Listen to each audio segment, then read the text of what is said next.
Good afternoon and welcome to H4 Woodworks. My name is Randy. On this very first video, we're going to talk a little bit about H4, a little bit about what I do, but mainly it's going to be a shop tour.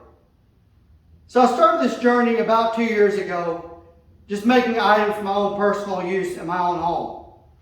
I quickly fell in love with the hobby and realized it was a great stress reliever. Today I still make items for my home and occasionally made items for family and friends. Most recently, I started making smaller items to sell, hopefully increase my customer base. So why did I choose the name H4? Well, I chose it for a couple of reasons. One of those reasons is my love for aviation, my love for history, and my newfound fondness for woodworking. H4 was the official designation of the world-famous Spruce Goose, the largest aircraft built almost entirely of wood. Now with that out of the way, let's get on with this shop tour. And by the way, if you like this content, please click like below and subscribe for future content. Hope you enjoy. Alright, let's get on with this shop tour. So currently my shop is a larger half of a 3-car garage. The shorter half my wife utilizes to park her personal vehicle in. This space is approximately 23 feet from the garage door to the wall beneath the flag, and approximately 16 feet from this wall to the area just behind the camera that separates between my shop and my wife's parking spot. Everything that you'll see here in this shop is on mobile casters that allows me to pull it out when in use and tuck it back away afterwards. It also allows me to park my full-size truck in this space during winter and inclement weather. As we'll go down, we'll start here. We'll work down the wall and back around. Every piece of furniture you see is inspired by Steve Ramsey's Weekend Woodworker course. We'll start first off with the wood cart. Before we get started talking about each individual area, let's talk a little bit about lighting and electrical here in the shop. Lighting right now is encompassed by 3 standard fixtures. I've upgraded to high luminous LED bulbs. Also, I only have 1 plug here and 1 plug underneath the workbench. And the future upgrades is better lighting and more plug-ins. Alright, let's get on with the meat and potatoes of this. First area we'll talk about is wood storage. My wood storage here consists of this cart and an overhead rack. Both of these areas are right near the roll-up door so the wood can easily flow into the shop. A little bit about this cart. It has 4 lower compartments for storage of cutoffs such as 1/4 inch, 3/4 inch, 1x, hardwoods and cedar cutoffs. I use a lot of cedar in this shop. Behind it, there's 4 compartments for 1x and 2x material that is a longer length up to 4 feet. Completely behind it is sheet goods storage. On top, we have 1 of 2 air cleaners that you'll see. These will futurely be upgraded, installed overhead. Some chaw trays. I keep other very small, various cutoffs, Purple Heart, Paducah wood, things I just can't throw away. Overhead wood storage. Up top, I have a 110-year-old barn wood for a future living room project. Some smaller 1x and 2x material, and then my hardwood, larger hardwood storage. Maple, white oak, cherry, and some Osage orange. Directly below and next to the wood cart, which will be the first station that wood typically get cut from, is my mobile miter cart. It says 2 fold-out wings on the cart. 1 fence on one side that's offset. This is only to set up the stop block. Sitting on the cart is an older DeWalt miter saw. This was the first major tool purchase that I made. Found it off Facebook Marketplace. It will also be the first major power tool upgrade whenever I get around to it. And at that point, I'll probably mount it on a more permanent fixture or more permanent station area. Below the cart, I keep my routers, my jigsaws, my circular saws, and any type of accessory for those, along with smaller accessories and table saw accessories. This keeps all my power cutting tools in one area. When not in use, folds down, tucks back away, all nice and clean. All right, now that I got the camera repositioned, let's talk about a few items along this wall. First item is this 40-year-old Craftsman bandsaw.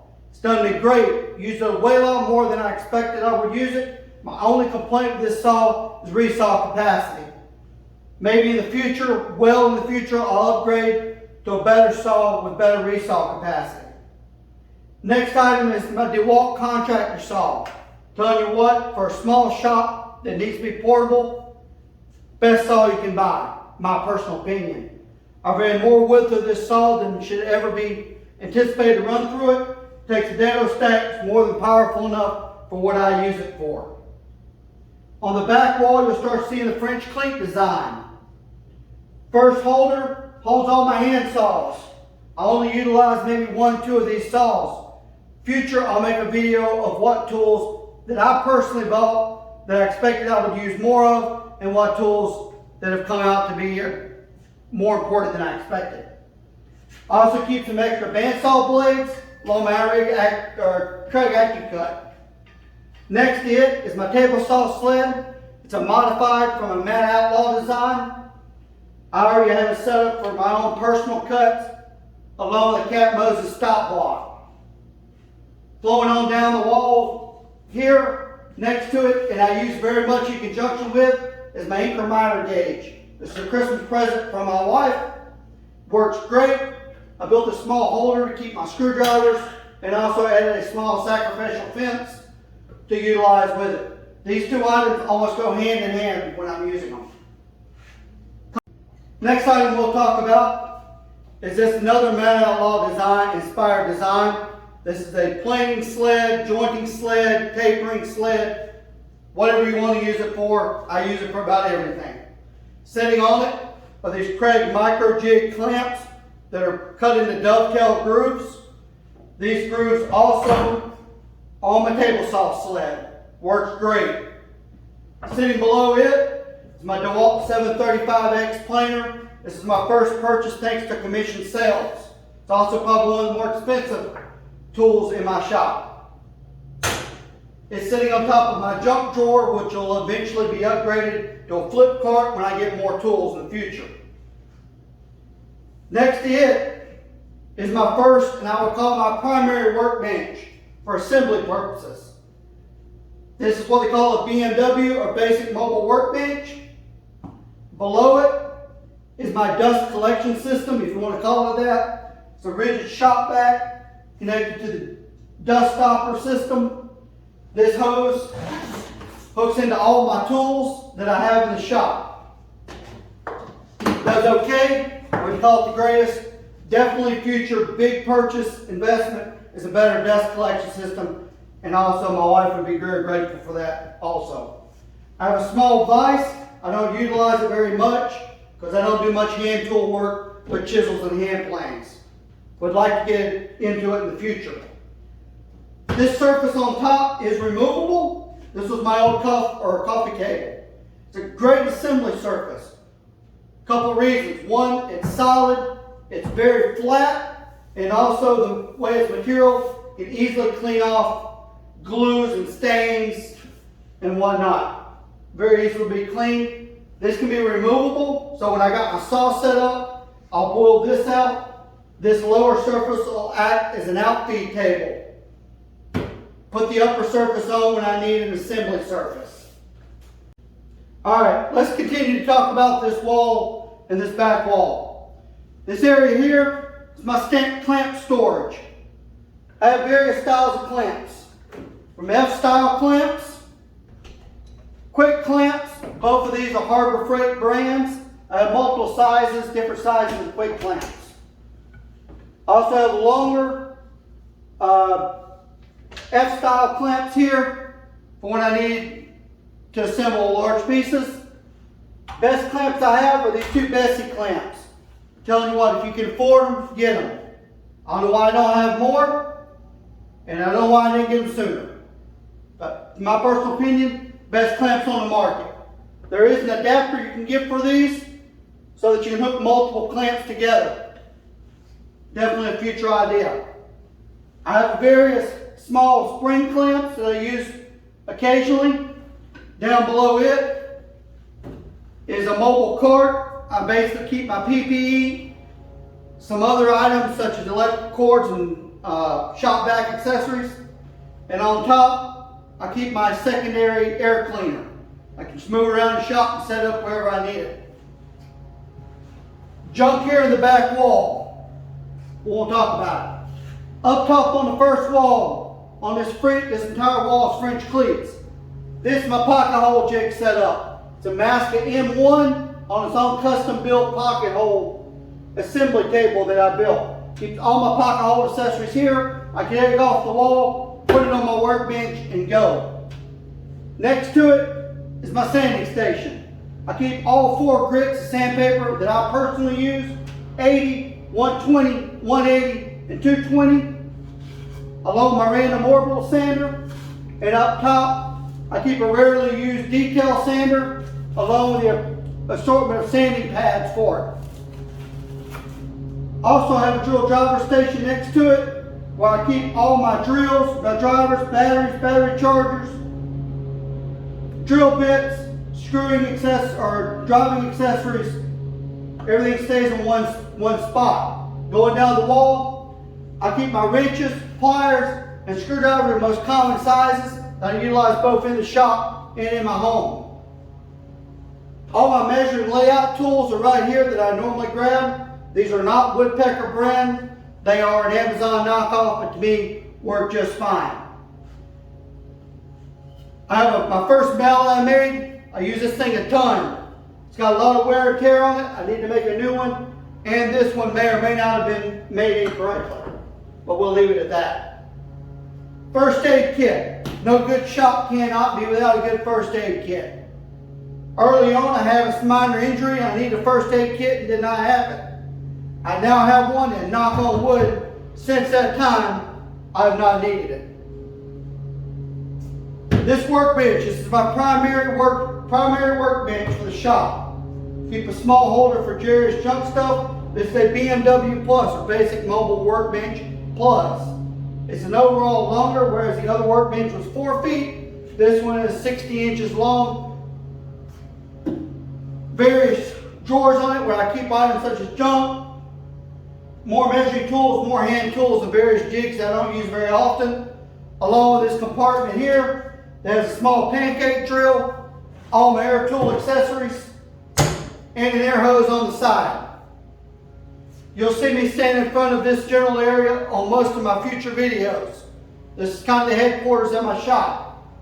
This small putting board behind me, I keep various mementos, patches, and whatnot from my time in the service. And also here I have a sheet from my local hardwood dealer, their latest price list that I deal with, and also a decimal equivalent chart. I'm not the greatest at math, I'll admit. And that about does it for this area here. I'll turn you around 180 and give you a quick overview of the rest of the shop. Alright, we'll finish out our shop tour along this area here, which separates my primary shop space from where my wife parks her vehicle. Dividing this area, we start off, I have a small older mechanics tool chest here. This area here I keep various finishing supplies. So paintbrushes, gloves, rags, some smaller cans of finish, and then my larger cans of different finishes and whatnot. Next to it I have a little craftsman tool chest. It's a mechanics chest. Really has no woodworking tools in it. It's all just mechanic needs. Part of the problem with having a garage and no shed, or a shop that you utilize as a garage and a shed, is storage of normal items such as your lawnmowers and snowblowers.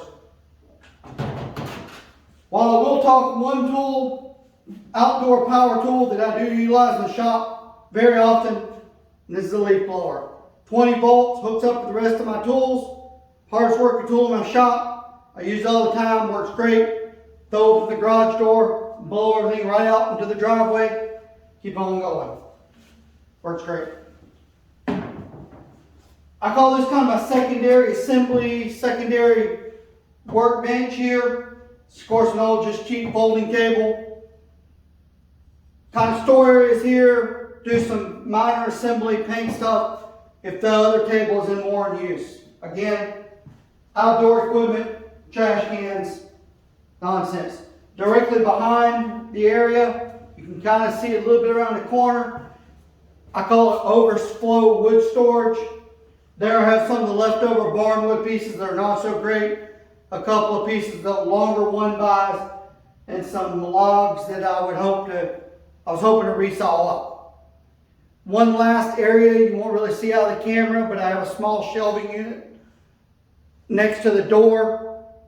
I keep a lot of non-woodworking items there, but on one of the shelves, I keep a lot of these smaller, step out of the camera for a moment,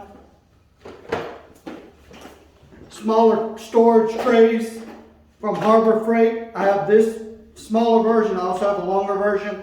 I keep all of my screws and fasteners, hardware. In this case, this is all staples and nails from my air tools. Also assortment of pocket hole screws, all stay up on that shelf. Eventually, in some future aspect, I'm going to have plans to build another workbench. It'll be primarily my headquarter bench. Also my primary workbench. I want to utilize or incorporate some sort of storage system with those trays into it. That pretty much concludes the shop tour. If you enjoyed this video, please click the like button below and feel free to subscribe if you'd like for possible future content. Thank you.